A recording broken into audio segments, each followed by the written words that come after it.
కోనసీమలోని కొబ్బరి తోటల మధ్యలో హిందూ ముస్లింలు సోదర భావంతో ఆ దర్గాకు వెళ్తారు. అక్కడ ఉన్న మహిమాన్వితుడైన బాబా సమాధిని పరమ పవిత్రంగా పూజిస్తారు. ప్రతి సంవత్సరం సెప్టెంబర్ నెలలో దర్గా వద్ద ఉరుసు ఉత్సవాలు నిర్వహిస్తారు.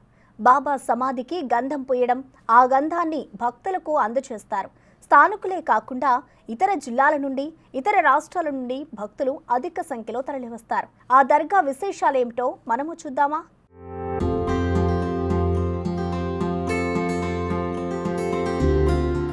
అంబేద్కర్ కోనసీమ జిల్లా ముమ్మిడివరం మండలంలోని కొత్తలంక గ్రామంలో కొబ్బరి తోటల మధ్యలో శ్రీ సయ్యద్ అహ్మద్ అలీ షా కాదర్ వలీ బాబా దర్గా ఉంది. బాబాను భక్తులు వలీబాబా, కొత్తలంక బాబాగా కొలుస్తారు. కొత్తలంక గ్రామంలో గేదెల వెంకటరత్నం, గేదెల గోవిందరాజులు, గేదెల గౌరయ్య ముగ్గురు అన్నదమ్ములుండేవారు. వారు ఎంతో ఐకమత్యంగా ఉంటూ వ్యవసాయం చేసుకుంటూ ఉండేవారు.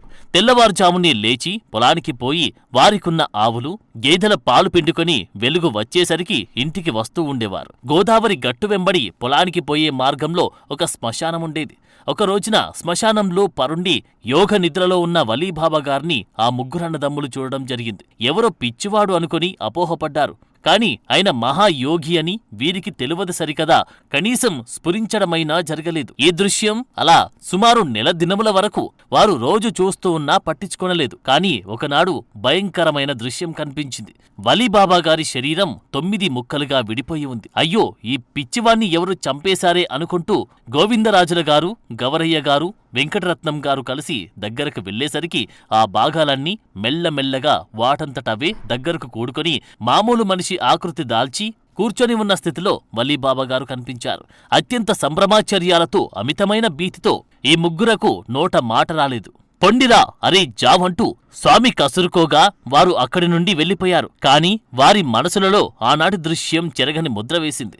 తాము ఇన్నాళ్లు పిచ్చివాడనుకుంటున్న ఆ మహాత్ముడు భగవత్ స్వరూపుడని వారు గ్రహించారు. తర్వాత కాలంలో వారు ఆనాడు చూసింది ఎంతో శక్తి కలిగిన సిద్ధియోధులకు మాత్రమే సాధ్యపడే నౌకండ యోగా అని వారు తెలుసుకున్నారు. ఆయనపై వీరిలో భక్తి బీజాలు మొలకెత్తినవి.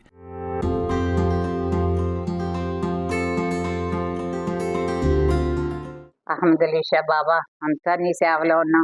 మీ అనుగ్రహం ఆశీస్సులు అందరికీ ఉండి మీ ఉరుసు ఇప్పుడు 78వ సంవత్సరం ఉరుసు చేస్తున్నాం బాబు.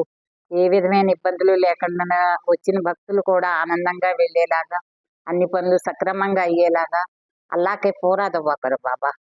మీ అనుగ్రహం ఆశీస్సులు అందరికీ ఉండేలా కోరుకుంటున్నాం బాబా. మీకు ఇక్కడ ఏ సదుపాయాలు, అన్ని సదుపాయాలు ఉండేలాగా మేము అన్నీ చేస్తున్నామండి.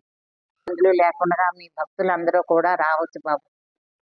బాబా గారు ఉద్యోగ రీత్యా కాదు, వ్యాపార రీత్యా కాదు, మీరు ఏదనుకుంటే అది ఇక్కడ జరుగుతుందండి. ఒక పిల్లలు పుట్టడం విషయంలో కూడా ఆయన మీకు బిడ్డలు ప్రసాదిస్తారు.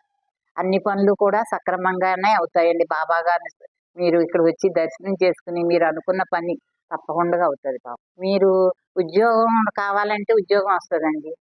వ్యాపార రీత్యా అభివృద్ధి చెందాలంటే వ్యాపారం అభివృద్ధి అవుతుంది. పిల్లలు లేని పిల్లల్ని ఇస్తారు. మీరు ఆరోగ్య రీత్యా కూడా ఆయన్ని స్మరించుకుని వెళ్తే అది వాళ్ళకి అన్ని సక్రమంగానే ఉంటాయి. నవఖండ యాగం కూడా చేశారు బాబు. ఆయన 9 భాగాలుగా శరీరం తీసుకుని అతుక్కున్నారండి.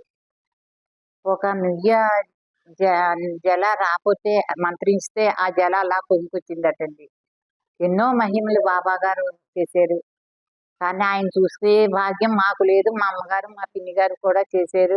మా నాన్నగారు, మా తాతయ్యలు ముగ్గురు కూడా ఆయన సేవలో ఉన్నారు బాబు. నల్లగొండ జిల్లా వలీకొండలో తపస్సు చేసుకుంటూ మూసీ నది పొంగినప్పుడు కుండలేశ్వరం వచ్చారటండి బాబా గారు.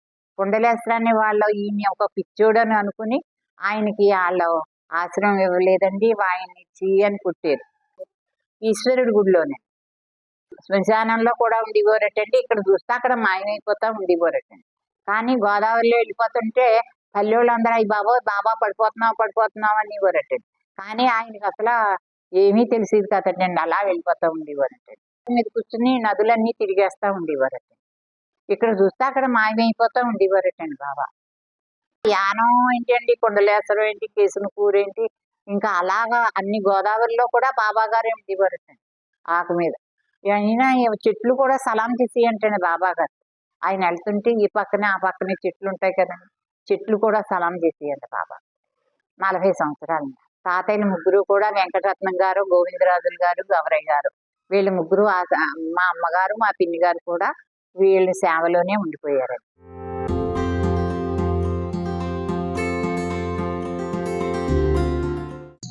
బాబా నేను వేదుల వారి ఆడపడుచుని. నా పేరు మాతాజీ. బాబా గారిది ఉరుసు 78వ ఉరుసు జరుగుతుంది. మా చెల్లి నేను అతి వైభవంగా జరిపించుకున్నాము ఈ సంవత్సరం. బాబా గారు గ్రంథం మా ఇంటి దగ్గరే ప్రారంభం అవుతుంది.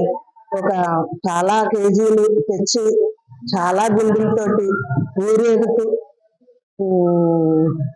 బ్యాండ్ మేళం, నవబర్ఖానా, ఫకీర్లు వీళ్ళందరూ వాయిద్యాలతోటి గుర్రం కూడా పూల దప్పటితోటి గుర్రం డెకరేషన్ చేసి దాన్ని కూడా తీసుకొస్తూ ఊరేగుతూ గ్రంథం బిందులు బాబా సన్నిధికి చేరతాయి.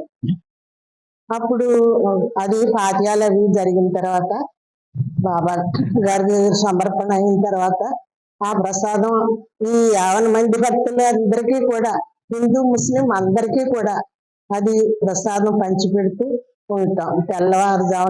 తెల్లారేసరికల్లా ప్రసాదం పూర్తి అయిపోయేసరికి జనం, ఎక్కడ జనం అయినా వాళ్ళు కొంతమంది వెళ్ళిపోతారు, కొంతమంది ఉండిపోతారు. మిగిలిన 2 రోజులు కూడా దీపారాధన, జియారత్ కూడా జరిపించుకుని అప్పుడు మిగిలిన జనం వెళ్ళిపోతారు. ఇంతటితోటి బాబా గారు ఉత్సవం సమాప్తం.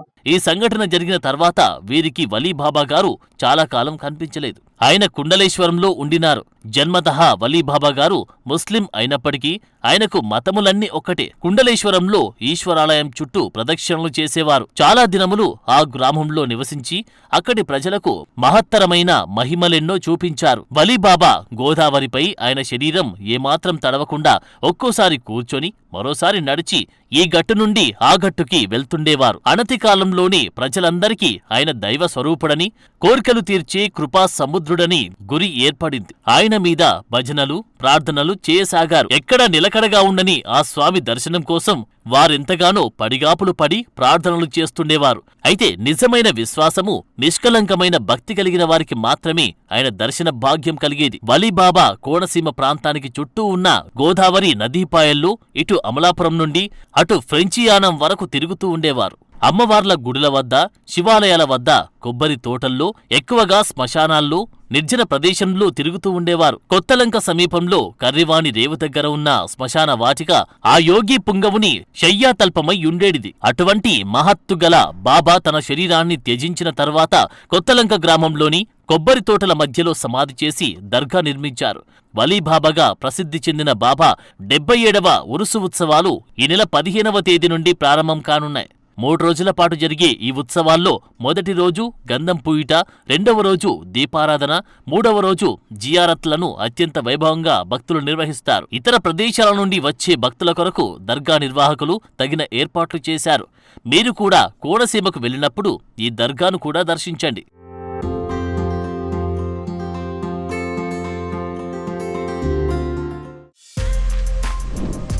For more videos like this, subscribe Big TV channel.